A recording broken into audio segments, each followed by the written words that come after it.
À l'Imperial Treasure à Paris, la richesse des traditions culinaires chinoises se marie au code de la haute gastronomie française. Les plateaux tournants invitent au partage des mets savourés avec des baguettes ou des couverts mis à disposition. Henri Chang, notre guide culinaire, présente avec pédagogie le déroulé du repas. Les aubergines laquées au riz croustillant se révèlent caramélisées, délicatement relevées d'un mélange de deux sauces, soja et miel.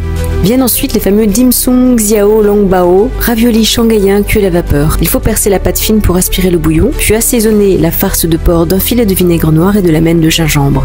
Le chang feng, roulé à la crevette, se dévoile comme une crêpe de riz blanche cuite à la vapeur, parfumée au sésame noir et à la ciboulette, puis arrosée d'une sauce soja délicate. Le chef canardier fait son entrée pour la découpe en salle du canard laqué pékinois, grande spécialité de la maison, dont près de 30 pièces sont servies chaque jour. 24 heures de préparation sont nécessaires car le canard est séché, nettoyé à la pince, puis arrosé d'huile brûlante pour obtenir cette peau caramélisée, dorée et ultra croustillante. Le chef sépare ensuite la peau de la chair avec dextérité. Pour la dégustation, on garnit une fine crêpe nappée de sauce caramélisée que l'on agrémente de poireaux ou de concombre avant de la rouler comme un burrito. Un rituel gourmand sans aucune limite à la tentation.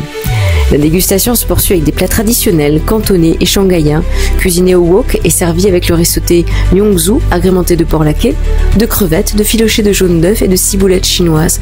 Chacun compose son assiette avec des morceaux de bœuf au poivre noir, marinés dans la sauce soja et miel, sautés au wok et enrobés d'une fine chapelure japonaise pour le croustillant. Également avec des crevettes façon kung pao, sautées avec des noix de cajou, ciboulettes et miel caramélisé, relevées d'un piment séché.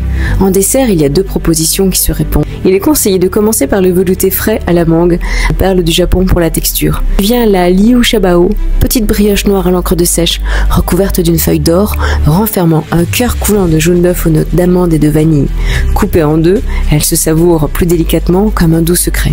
Cyril Manceau, directeur général adjoint, m'explique leur ambition de bâtir des ponts entre la gastronomie chinoise et française et d'offrir un voyage sensoriel, culturel, de saveurs et de savoir-faire culinaire.